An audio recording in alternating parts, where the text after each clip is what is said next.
오늘 여러분과 함께 나눌 말씀은 예수를 흥왕케 하는 삶이라는 제목입니다. 사람들 중에는 자기를 빛나게 하는 일에 힘쓰는 사람이 있는가 하면 자기보다는 남을 빛나게 하는 사람들도 있습니다. 첫 번째는 연예인이나 정치인들을 의미하는 것이죠. 두 번째 부류는 이들을 섬기는 매니저나 스타일리스트, 보좌관 등을 말할 수 있습니다. 여러분은 이 두 부류 가운데 어디에 속하십니까? 아니, 좀 더 정확하게 묻는다면 여러분의 자녀들은 어느 쪽에 속하기를 원하십니까? 우리 모두는요, 내 자녀가 두 번째보다는 첫 번째 부류, 보다 주목받고 보다 인기를 누리는 그러한 세상의 주인공들이 되기를 바라는 것이 부모들의 일반적인 마음인 것이죠. 그러나 하나님의 나라에 속한 사람들은 전자가 아니라 후자라는 사실입니다. 오늘날 이 땅에서 성공과 출세를 하려면 남을 빛나게 해서는 안 되는 것이죠. 남을 빛나게 하는 것이 아니라 오히려 자기 자신을 다른 사람들보다 더 빛나고 화려하게 해야만 성공할 수 있고 높은 자리에 올라갈 수 있으며 다른 사람들이 부러워하는 그러한 삶을 살 수 있다는 것이죠. 그래서 많은 사람들은 어떻게 해서든지 간에 자신을 빛내고자 하고 자신의 명예를 높이는 일이라면 불법과 불의를 서슴지 않는 그러한 시대가 되어가고 있습니다. 하지만 하나님의 나라에 속한 사람은 자신을 내세우고 자신을 세우는 일에 관심이 없습니다. 하나님의 나라에 속한 사람은 자기보다 오히려 남을 빛나게 하고 남을 세우는 일에 더 힘을 쓴다는 사실이죠. 오늘날 교회는 다니는 사람이 많고 예수를 믿고 하나님의 자녀가 되었다고 말하는 사람들은 너무나도 차고 넘칩니다. 물론 저와 여러분도 하나님의 자녀가 되었다고 믿고 계시죠?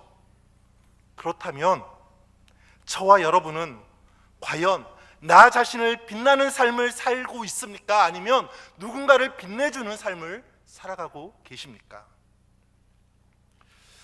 드라마나 영화에서 주연이 있고 조연이 있는 것은 아시죠? 조연은요, 무명의 시간을 보내다가 잠시 반짝 뜨는 사람, 혹은 성공이라 말하기에는 그렇다고 실패한 연기자라고 말하지도 않는 그런 어정쩡한 사람들을 우리는 조연이라고 말을 합니다. 그런데 이 조연에 대한 생각들이 바뀌어가고 있다는 사실이죠. 요새는요, 이 조연이 어떻게 연기를 하느냐에 따라서 그 드라마나 영화의 성패가 달려져 있습니다. 그래서 영화나 드라마가 성공하려면 주인공이 연기를 잘해서만 되는 것은 아니라는 것이죠. 주인공과 관련된 그 조연들이 얼마나 연기를 맛깔나게 하느냐에 따라서 그 성패가 좌우된다는 것입니다. 이처럼 영화나 드라마에서 흥행을 보증하는 그런 조연급 연기자를 일컬어 명품 조연이라고 말들 합니다. 그런데 저는 이러한 명품 조연이요, 영화에만 필요하다고 생각하지는 않습니다. 오늘날 교회에도 명품 조연이 필요합니다. 하나님의 나라를 위해 예수를 주인공으로 바쳐주고 교회 생활을 맛깔나게 해줄 수 있는 그런 도움이 되는 조연이 필요하다는 것이죠. 여러분, 과연 여러분은 이 예수를 흥행시키는 그 조연의 역할을 잘 하고 계십니까? 아니면 아직도 나 자신이 주인공인 줄 알고 여전히 세상의 방법과 원리를 따라 나를 세우는데 급급해 하십니까? 오늘 본문은요, 하나님의 나라를 세우는 데 있어서 우리에게 모델이 될 만한 한 인물을 소개합니다. 누굽니까? 세례 요한입니다. 요한은요, 예수님이 공생의 사역을 시작하시기 전, 즉 하나님의 나라와 복음을 선포하기 이전에 예수님의 길을 예비한 사람이죠.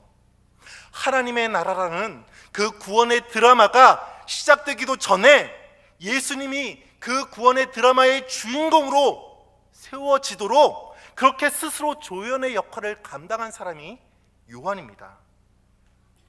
우리나라에 최장수 드라마가 하나 있죠. 무엇입니까? 전원일기죠. 전원일기. 전원일기 하면 누가 떠오릅니까? 최불암 김혜자가 떠오릅니까? 아니죠. 이들보다 먼저 떠오르는 한 사람이 있죠. 바로 일용 엄마 김수미입니다. 김수미가 아니었으면 이 전원일기는 그렇게 오랜 시간 사랑받을 수 있는 드라마가 아니었다는 것이죠. 마찬가지로 세례 요한은 하나님의 나라의 흥행과 예수님의 이 땅 가운데서 메시아로 설 수 있도록 그 역할을 감당한 명품 조연이었다는 사실이죠. 이러한 요한에 대해 성경은 무엇이라고 말합니까? 마태복음 3장 3절입니다. 한번 같이 읽어볼까요? 시작. 그는 선지자 이사야를 통하여 말씀하신 자라. 일러스되 광야에 외치는 자의 소리가 있어 이르되 너희는 주의 길을 준비하라. 그가 오실 길을 곧게 하라 하였느니라. 성경은요, 요한에 대해 예수님을 예비한 자로 말하고 있지만 실상은 요한은요, 당시의 사람들에게 존경은 물론이며 이 주변 사람들로부터 메시아, 그리스도라는 말을 들을 정도로 그렇게 인기가 있었던 사람입니다. 요한복음 1장을 보면 당시 유대인들은 세례 요한을 메시아, 그리스도 혹은 엘리야 정도로 이해하고 있었습니다. 이 정도 인기몰이를 했었으면 마음이 흔들릴 법도 하고 자기를 빛나게 하는 말 한마디, 행동 하나 할 법도 합니다. 하지만 요한은요, 주인공이 아니라 주인공을 빛나게 하고 하나님의 나라를 세우는 그 조연의 자리만을 굳굳이 지켜 나간다는 것이죠. 오늘 본문을 보시면 이러한 세례 요한의 모습이 한층 더 분명해집니다. 세례 요한이 세례를 베풀 때 요단강 맞은편에서 누가 세례를 베풉니까? 예수 그리스도도 세례를 베풀고 있었습니다. 예수님도 세례 요한에게 세례를 받으셨으니 세례와 관련돼서는 요한이 더 앞선 권위자입니다. 그렇다면 예수님보다 요한에게 더 많이 세례를 받으러 나오는 것이 마땅하지 않습니까? 그런데 사람들이 요한보다는요, 예수님에게 더 많이 세례를 받으러 나갔습니다. 그러자 요한의 제자들이 이를 보고 이렇게 보고합니다. 26절이죠. 그들이 요한에게 가서 이르되 랍비여, 선생님과 함께 요단강 저편에 있던 이 곳 선생님이 증언하시던 이가 세례를 베풀매 사람이 다 그에게 가더이다. 제자들로부터요, 선생님, 예수님께로 다 세례받으러 갑니다, 이런 보고를 들었을 때 요한의 마음은 어떠했을까요? 인간적으로 시기하는 마음이 일어나지 않았겠습니까? 질투가 불같이 일어나지 않았겠습니까? 세례 요한과 예수님, 이 둘은요, 세상의 기준으로 봤을 때는 라이벌입니다. 요한은 예수님보다 먼저 사역을 시작했고 사람들로부터 먼저 인정을 받았습니다. 하지만 예수님은 요한에게 세례를 받은 이후에야 세상에 등장하신 것이죠. 그런데 지금 세례 요한보다 예수님에게 세례를 받기 위해 더 많은 사람들이 몰려들고 있는 것이죠. 세상 말로 말하면 굴러온 돌이 박힌 돌을 쳐낸 상황인 것이죠. 특별히 연배도 비슷한 상황에서 이 굴러온 돌에게 밀린다는 것이 요한의 입장에선 그리 마음이 편하지만은 않았을 것입니다. 하지만 라이벌 관계에 있는 이 세례 요한이 예수님에 대해서 무엇이라고 말합니까? 27절에 말하기를 하늘에서 주신 바가 아니면 사람이 아무것도 받을 수 없다라고 말한다는 것이죠. 이것은 무엇이냐면 자신에게 오던 사람들과 자신을 따르던 사람들이 예수님께 가는 것에 대해 결코 화내거나 원망하지 않는다는 것입니다. 그러면서 그는 28절에서 이렇게 말합니다. 자신은 결코 그리스도가 아니며 단지 그리스도 앞에 보냄을 받은 자, 그렇게 고백을 하는 것이죠. 요한의 성품이 원래 욕심이 없다라면 이 정도 말하는 것도 이해가 됩니다. 그런데 놀라운 것은 바로 연이은 9절입니다. 28절 마지막 구절을 보면 요한이 무엇이라고 말합니까?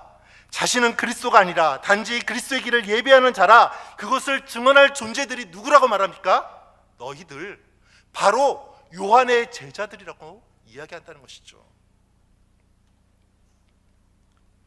지금 자신에게 세례 받으러 온 사람들을 빼앗아가는 그 예수가 자신보다 더 귀하고 높은 사람인 것을 인정하는 것을 넘어 자신의 제자들에게 그 예수가 하나님의 아들, 진정한 메시아라는 것을 전파해라, 그런 것이죠. 나를 증거하는 것이 아니라 예수 그리스도를 증거해라, 그렇게 말한다는 것입니다. 그러면서 마지막에 이렇게 고백합니다. 30절인데요 우리 다 같이 한번 읽어보겠습니다. 시작. 그는 흥하여야 하겠고 나는 쇠하여야 하리라 하니라. 여러분, 아무리 성인군자라 해도 자신은 망하고 자신과 경쟁하는 그 상대방이 잘 되기를 바라는 사람이 있겠습니까? 그러나 오늘 요한은 자신은 망해도 좋으니 오직 예수님만은 흥해야 된다라고 말하고 있다는 사실이죠. 이것이 바로 세례 요한이 가지고 있었던 정신인 것이죠. 이러한 정신이 그에게 있었기 때문에 주님은 요한에 대해서 무엇이라고 고백합니까? 마태복음 11장 11절에서 주님은 마음을 다해서 요한에 대해서 여자가 낳은 자 중에 세례 요한보다 큰 자가 일어남이 없다, 다시 말해서 가장 큰 자라는 것을 말씀하고 계십니다. 사랑하는 성도 여러분, 우리가 하나님의 자녀로 부름받고 하나님의 나라를 세워가는 충성된 종으로 사명을 받았다면 우리 가운데 예수는 흥하기 위해서 나는 망해도 된다, 이 요한의 정신이 우리 안에 있어야만 한다는 사실이죠. 나를 죽이고 예수를 흥왕케 하는 마음이 있어야만 예수님이 우리 안에 오실 수 있고 우리 교회와 가정이 하나님의 나라와 천국으로 변화될 수 있는 줄 믿습니다.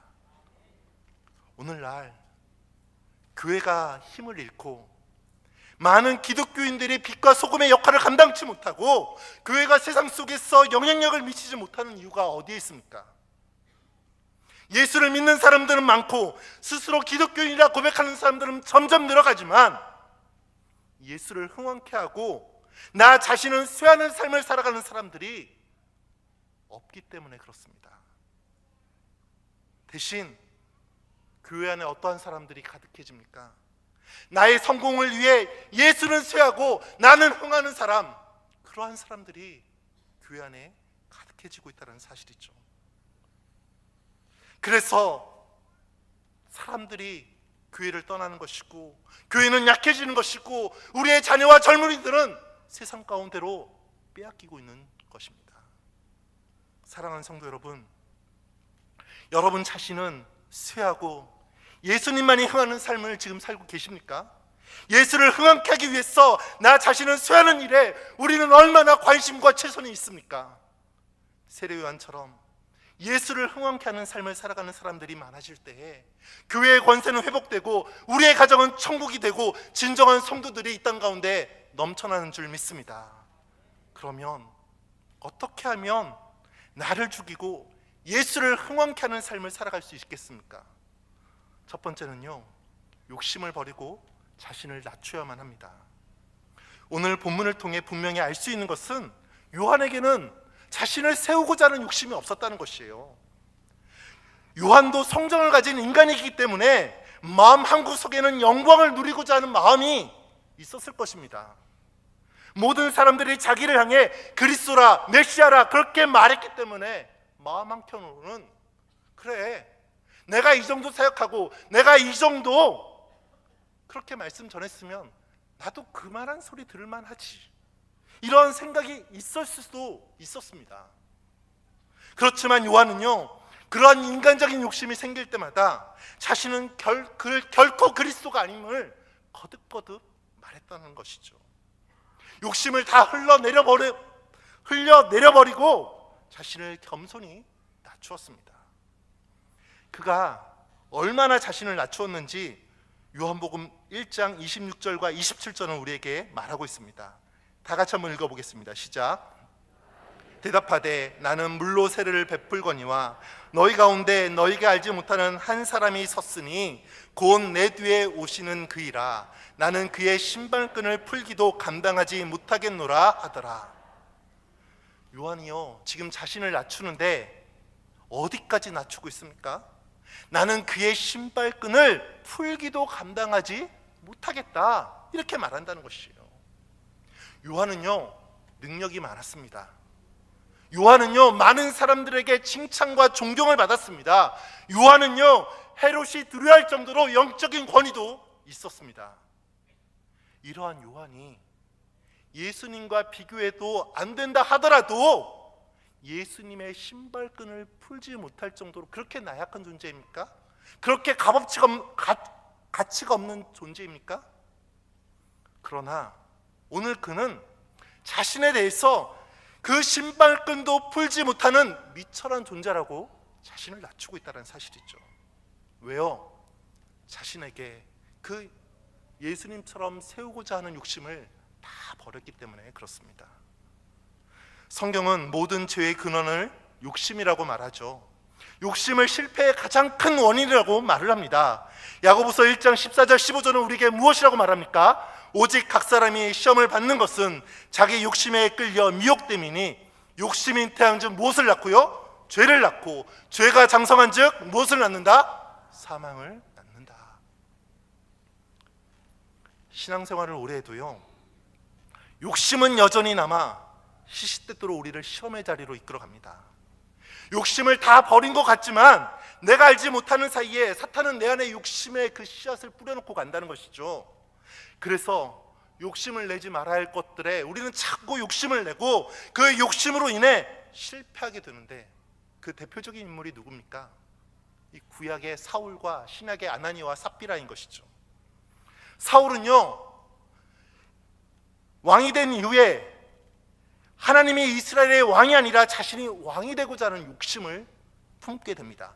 그래서 하나님을 흥왕케 하는 삶이 아니라 자신을 흥왕케 하는 삶을 위해 하나님을 철저하게 이용하죠. 그래서 그 결과가 무엇입니까? 블레셋과의 전쟁에서 자신과 그의 아들이 비참하게 죽는 것이죠. 아나니와 삽비라도 마찬가지입니다. 이들은 바나바의 헌신에 자신도 그렇게 헌신하여서 존경을 받고 싶어 합니다. 욕심이 일어난 것이죠. 그래서 감당하지도 못할 헌신을 결단합니다. 그러나 이들의 결단은 진정한 마음이 아니었습니다. 욕심에 의한 것이기 때문에 어떻게 합니까? 성령을 속이죠. 그리고 그날 한날의 두 부부가 죽음을 맞이합니다. 사랑하는 여러분, 우리는 어떠합니까? 예수를 흥왕케 하기 위해 욕심을 버리고 있습니까? 아니면 지금도 내 남편만은, 내 자식만은, 내 가정만은, 오직 나만은 이라는 단서를 붙여가며 여전히 욕심에 사로잡힌 삶을 살아가고 있지는 않습니까? 믿음의 성공자가 되고 천국에서 큰 자가 되고 존경받는 그리스도인이 되고 존경받는 부모가 되려면 나를 버리고 예수를 붙잡는 삶, 나는 쇠하고 예수만을 흥왕케 하는 삶을 살아야만 합니다. 세례 요한처럼 온전히 마음을 비워 예수를 흥왕케 하는 삶을 살아가는 은혜가 이 시간 저와 여러분에게 충만하기를 주님의 이름으로 축원을 드립니다. 우리 그러한 의미에서 갈라디아서 5장 24절 다 같이 한번 읽어보겠습니다. 시작. 그리스도 예수의 사람들은 육체와 함께 그 정욕과 탐심을 십자가에 못 박느니라. 아멘.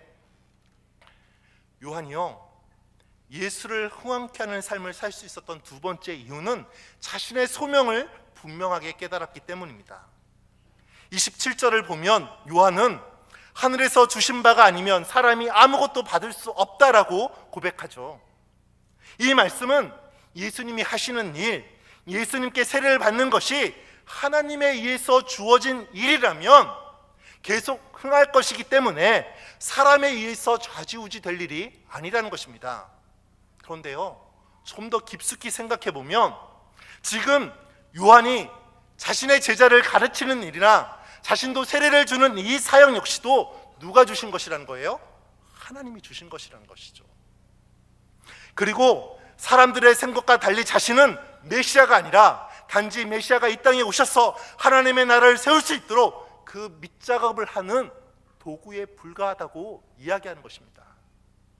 여러분, 우리가 이 땅 가운데서 진정한 그리스도인으로 살아가지 못하는 이유가 있다라면 그 중에 가장 큰 이유는 우리가 하나님으로부터 온전한 소명의식을 받지 못했기 때문입니다.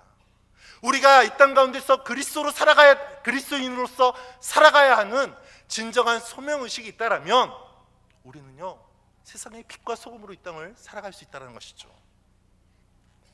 남녀 간의 사랑에도요, 서로 사랑해야만 하는 이유가 분명하지 않으면 그 사랑은 깨어지기 마련입니다.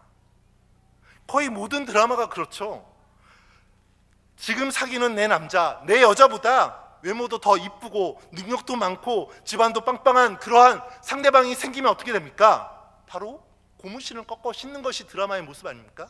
이건 우리의 현실을 이야기하는 것이죠. 처음에는 헤어지면 죽을 것 같았던 그 사랑이 왜 멋있고 돈 많은 남자나 여자가 등장하면 깨어지는 것입니까?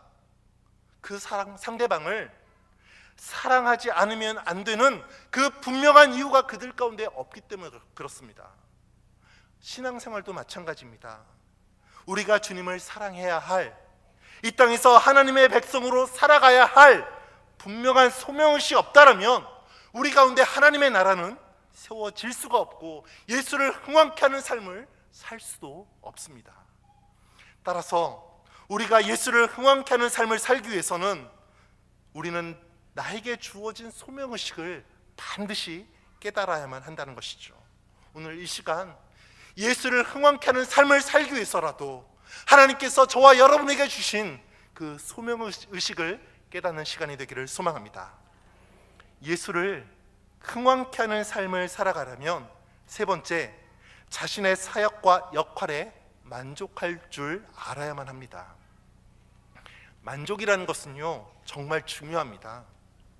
만족하지 못하면 불만이 생기고 그 불만은 반드시 문제를 일으킨다는 것이죠.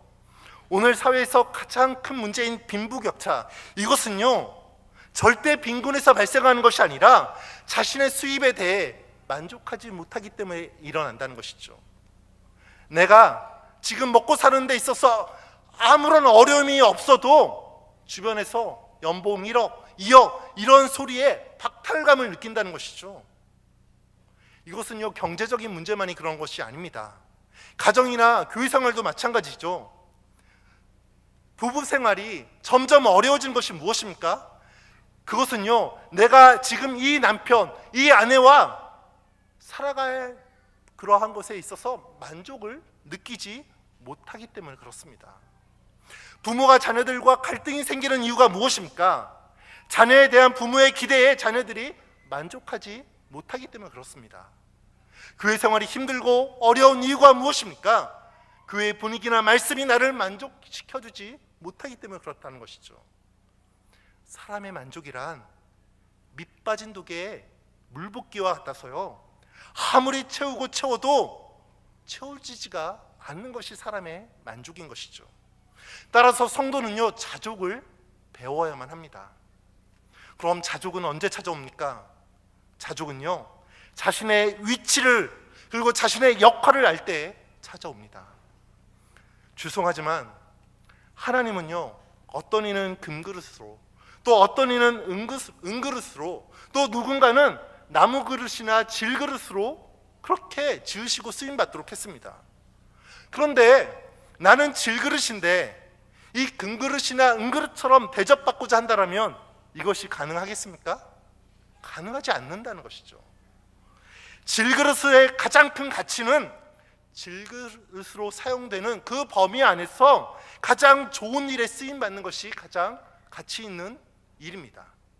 즉 자신의 역할에 맞게 자족하는 것이죠. 오늘 세례 요한은 그것을 알았습니다. 비록 많은 사람들이 자신을 존경하고 칭찬했지만 자신은 금그릇이 아니라는 것을 아는 것이죠. 자신은 질그릇이라는 것을 알았습니다.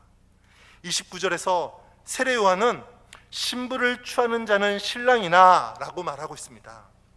즉 자신은 신랑이 아니라는 것이죠. 그럼 신랑은 누굽니까? 바로 예수 그리스도라는 것입니다. 그러면서 자신은 신랑이 아니라 신랑의 친구, 결혼식에 축하하러 오고 그 결혼식을 빛나게 하는 들러리라 라고 말하고 있습니다. 그러면서 29절 마지막에 세례 요한은 다음과 같이 고백합니다. 나는 이러한 들러리의 기쁨에 충만하였노라라고 말한다는 것이죠. 요한은요, 자신의 생애 끝까지 자신의 분수와 자신의 역할을 알았다는 것입니다. 우리의 삶에서 주인공은 내가 아닙니다. 교회 생활에서 주인공은 목사나 장로나 권사나 집사가 아닙니다. 가정 생활에서 주인공은 아버지나 어머니, 그리고 내가 아닙니다.